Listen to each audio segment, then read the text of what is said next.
guys, welcome to today's video. I was going to repot whilst I was talking, but I'm not because I can't be bothered. Because the plants I've got to repot are really big. I've got my peace lily and my big monstera outside, and I can't be bothered. There'd be soil everywhere. They're too big, and I'm not gonna do it outside another time when I've procrastinated enough. So what I want to talk about today is how to deal with a lot of plants when you maybe don't have the time that, you know, a professional plant person would have to look after them, because you do sort of accumulate them and it's no one's fault. I mean, you go from having like, you know, you have like a tidy collection of say 20 and you're like, oh, this is nice, and all of a sudden you've got 100 and they've all got thrips and you've no time to look after them and they're all and it's just a whole lot. So I've just written a list of things that have helped me. I mean, other people obviously have different ideas as to what is helpful. So yeah, these are just things that have helped me. So the first thing that I find really helpful, but also so easy to do if you've got the space, is to always have some water ready. Just a tray, so I use this.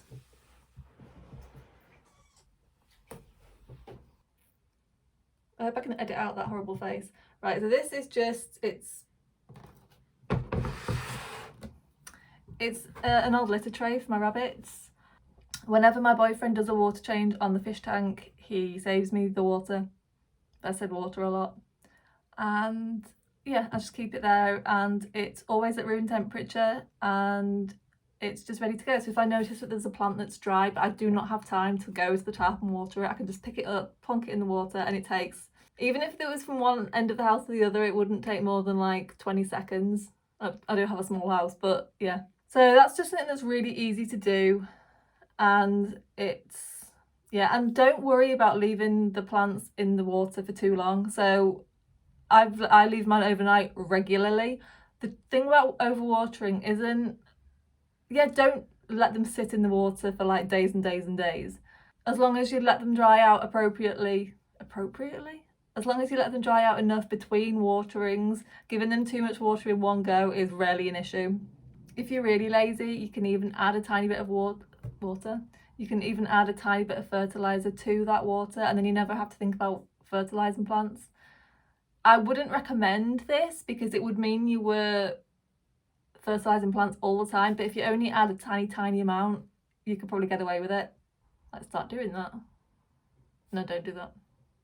I already kind of have like nutrients in the water because it's from the aquarium, so there's a bit of fish poo in there. But yeah. So my second tip is to bulk buy the ingredients for soil. It's a bit kind of jarring to do this at first because it does cost a lot. Normally to get like a decent amount of potting mix, you might need to spend like 50 quid on, you know, you need the orchid bark and the charcoal and the worm castings and that kind of thing. But once you've made it all up, you tend to have enough soil to last you for like quite a while. That would normally last me a season, as long as you're not repotting overzealously. And if you've been watching this channel a while, you'll know that I'm a big fan of reusing soil when you really probably shouldn't. But every now and again you might notice that a plant needs repotting and you've got, you know, say 10 minutes to repot, and if you've already got the soil made up, a job that, you know, would potentially take an hour is pretty much half done. All you need to do is find another pot to put it in. So I do like to have a little bit of soil made up. I basically make up, whenever I make soil, I soak one of the coir bricks and then make up, like add the right ratio of other ingredients to it. So I always have a decent amount of soil, and it does make quite a lot. As well as being more convenient, it is cheaper to buy in bulk. It's obviously not cheaper at the time, jarring as I said, but things like perlite, a small bag of perlite, like a 5 litre, is often like a tenner, and then a 20 litre is 20 quid. So I would tend to do that. Plant equipment, like prices vary. So if you buy soil from a garden centre, that's normally quite expensive, but perlite tends to be cheaper than buying it, say, on eBay. I tend to buy coir, orchid bark, charcoal, worm castings from eBay, and you can get them on Amazon, but I think generally a bit cheaper on eBay. It's one of those things, I always just check at the time, see what's cheap and what isn't. And perlite I buy from garden centres. Same with pots. Plastic pots tend to be cheaper online.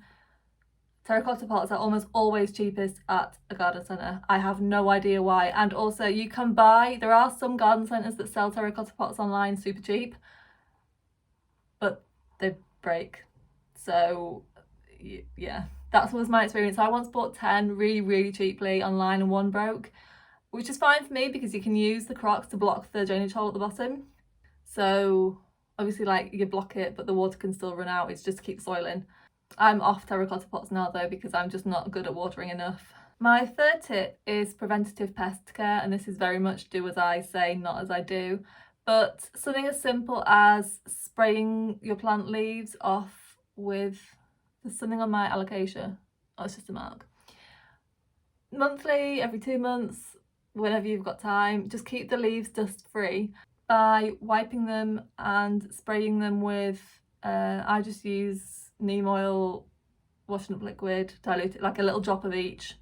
Measurements really don't matter, just a little tiny bit, diluted with water, spray that on the leaves, and that will reduce the chances of pests taking hold.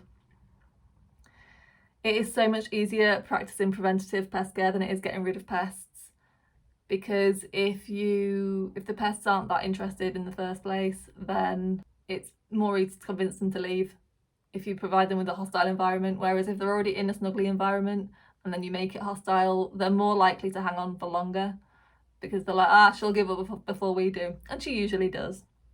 In addition to this, my fourth tip is to have a designated isolation space. So when you do notice pests, you can isolate your plants straight away. And it seems obvious, but linking in with the point I made at the start, which is where you accidentally accumulate plants without realising and then you end up with hundreds, you may sort of think, well, that would be a great place to have an isolation spot, because isolation spots, I would recommend having quite a desirable, good lighting, decent humidity type space, because often we'll put a plant in isolation when it's poorly, and giving it somewhere nice to recover is great. But also, if you don't have a plant in isolation, you're like, what a great spot for a plant. But don't. Again, do as I say, not as I do. My isolation spot is average. It's also on my kitchen counter, so whenever my boyfriend cooks, he just moves it, and he moves it closer to my other plants, so then it's not in isolation. So I need a better spot really. Tip 5, put succulents outside in summer if you have the space and you want to. But when I started getting into plants, I already had a load of succulents. They were actually my boyfriend's. I don't know how they survived. They basically were ignored for 8 years. And every summer they go outside. Now this is great because you can completely forget about them and they grow like mad. So if they weren't watered at all, they will probably be fine. But here we get a lot of rain, so they do get watered plenty. They're all in terracotta pots and they're in really airy soil. But they grow like mad because of the light. The only problem is they do look like crap. If you put them somewhere more appropriate than where I did, if you put them in the shade and acclimatise them properly, they'll probably be okay. Mine were like dumped straight out into the bright sun, so a lot of them burnt. The growth, they're coming back incredibly, and the growth makes it worth it for me. So, pick your spot wisely depending on how much old growth you're willing to sacrifice. But it just means there's fewer plants you have to deal with. In winter, you can bring your plants back in, but because succulents in particular don't require any winter care because they generally don't even need watering, just check them for pests. But in the summer if they're outside, not only are they getting watered in a more natural way, they're growing more because of the light. So it's sort of one less thing to deal with, especially when all the other plants are going crazy because it's the growing season. So yeah, if you've got the space, I would highly recommend putting succulents outside if you are struggling with a bit of overwhelm. And I mean, you can extend this to, I've got Monstera outside, currently burnt to a crisp because I, again, put them in the wrong spot. My golden pothos had almost entirely reverted to, and it was basically a jade pothos. Now it's throwing out some gorgeous leaves. Ponytail palms. This Dracaena will probably do okay. Yucca, my yucca lives outside year round now. She looks incredible. There are loads of plants that you could put outside, but I wouldn't put any, if you have like any plants that are your pride and joy, I wouldn't put those outside, just because the risk of burning is so much higher unless you're on it all the time, and then like that kind of takes the pleasure out of it for me if you have to be constantly worrying about them. Right, tip 6 when you have a lot of houseplants is group plants together that like the same conditions. So if you have plants that, say you've got calathea and they like high humidity and they hate tap water, put them all together. It makes it so much easier. Even things like put all your plants that are in leca together. I've done the worst thing possible, which is put most of my plants in leca, and then I've got an anthurium downstairs that I always forget about. So yeah, I really need to bring that upstairs, but there's not really any room for her in here. But yeah, it just makes it that much easier to navigate having a lot of plants if you're not, you know, say you're one of those people, not me, that has a really strict fertilizing schedule. You'll make it that much easier for yourself if all the plants that need fertilizing on one specific day are together, because you just won't forget one and there's less chance that one will fall through the cracks. I've actually gone one step further and put pretty much all my plants in one room, because I just ended up with so many. And I prefer it when they're all together, and I find it a lot easier to care for them. The ones I've got downstairs, what have I got? I've got two anthuriums, a syngonium, and I've got a couple of peace lilies, and they're more like decor type plants, and it makes it easier for isolating them. The other plant I've got downstairs is my Calathea White Star, because she cannot be trusted not to get pests, so she has to stay downstairs by herself. It's her own fault. Tip 7, do not be afraid to let plants go. Plants die, and the more you have, the more chance one will die. And sometimes they just die. Sometimes they do just die. Sometimes you accidentally neglect them and you feel really bad about it, and that is ridiculous. You didn't do it on purpose, and if you did, you probably had a good reason. Like, it's your plant, it's not like it's a pet. There is a lot of research into the plants have feelings too movement, and even if they did, like, we don't have the energy. But plants don't have a nervous system and they don't feel pain the same way we do. I mean, it's all just, yeah. And I know it's sad, I'm not encouraging you to kill your plants, but don't beat yourself up about it. And if you have been trying for months and months and months and months to save a plant to the point where you're like, oh, please just die, just put it outside. Just put it outside. That's the best chance. If it's covered in pests, you know, you might feed a ladybird or something, and just don't feel bad about it. It happens, and you never know, it might bounce back, you never know, but it's just not worth it. And even if the plant cost you a fortune, that money is not coming back if you can't save the plant. And if you hate the plant and you're tired of it, it's better to just let it go. You may find as you progress in the hobby, so you might start off with, you know, a load of succulents, and then you decide you're actually massively into, say, philodendron, and you get into like the varicose and the more expensive fancy types. If you can't look after or don't want to look after your succulents anymore, don't resent them. Just put them outside, give them away to a friend, put them outside your door with a note saying free to a good home. It's fine. I mean, you can sell them if you want, but often selling plants, especially like cheap plants, is more hassle than it's worth. Just give them away. If you can afford to, like, if you need to sell them, like, sell them. But if they're just weighing on your mind, there's no shame in just giving them away. There's this weird, you know, it's not the same as rehoming a pet. It's just not. And even then, like, if you need to rehome a pet, you need to rehome a pet. Sometimes, you know, circumstances change, but just don't feel guilty about it. The last thing you want is to end up resenting something that you used to love for, like, emotional reasons that don't need to be there. Does that make any sense? Tip 8, implement a no-buy system. just don't buy plants. Just stop it. Stop saving them. If you see them in Tesco and they're all dying, don't buy them all. You're not helping anybody. I mean, you know. You could also implement a price limit. I do this naturally because I'm tight and don't have much money. So yeah, don't feel like... This is especially true with variegated monstera, because right at the start of the hobby, we all go through the I need a variegated monstera phase. We've all been there. And as is true in all things in life, you will always get into that stage when they're at the highest price, because that is just the way the world works. Don't. I see people spend a fortune for something that is so common, not only common, like actually invasive and a problem in some parts of the world. So don't do it. Just wait, just hang around and wait, and the price will come down. I got a Thai constellation for $89.99. You just have to be patient. They are coming. Like, they'll have to. At one point in the world, everybody will have one, and the demand will just be gone. So, and the supply ain't going anywhere. Invasive, like I said.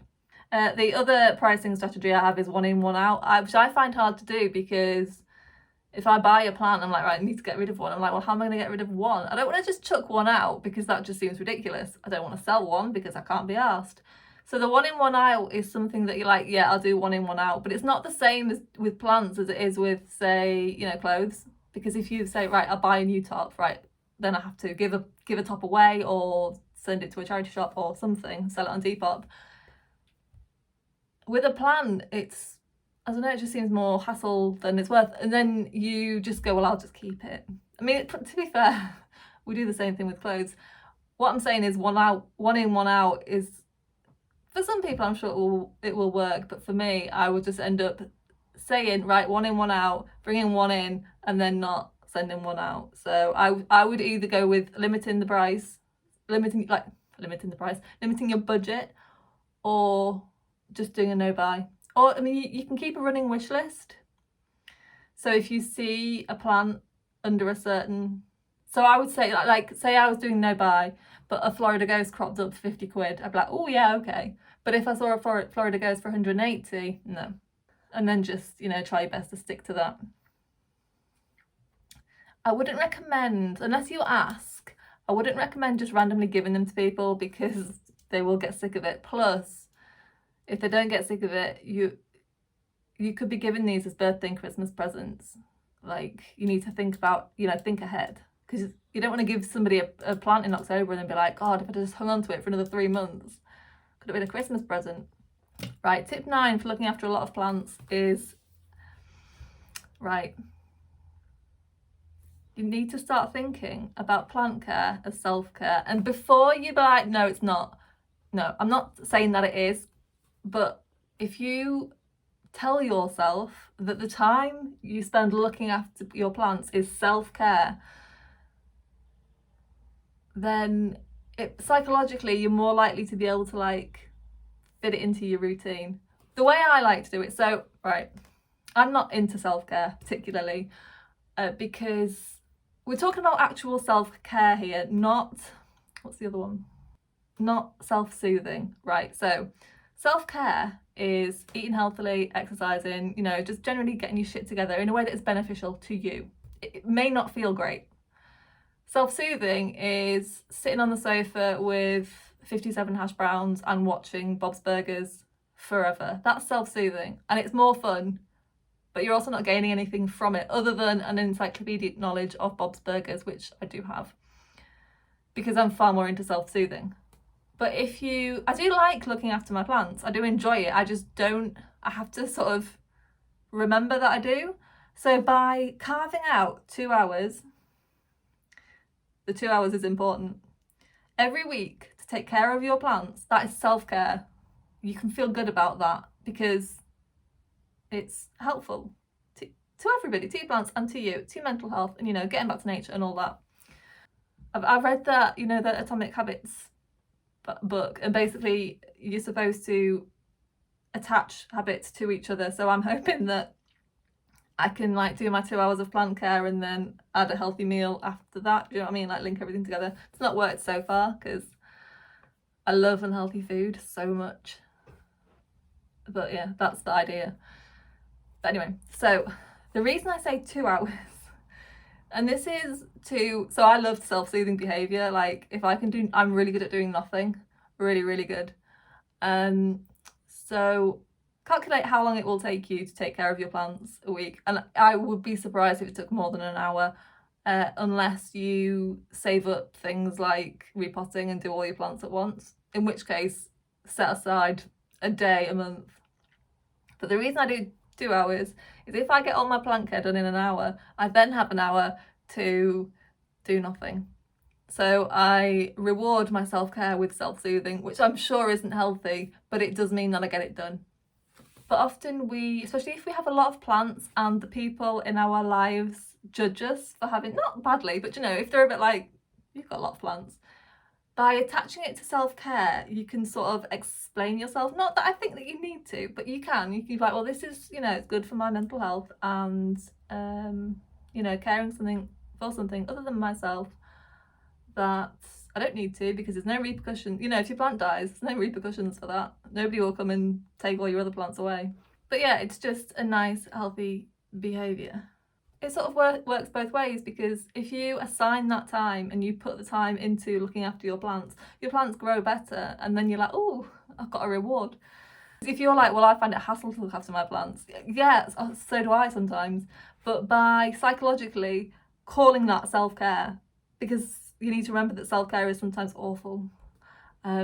Exercise is one, like at the time you're like, ugh, but afterwards you're like, yeah, I'm glad I did that. But you need the push to do it. Yeah.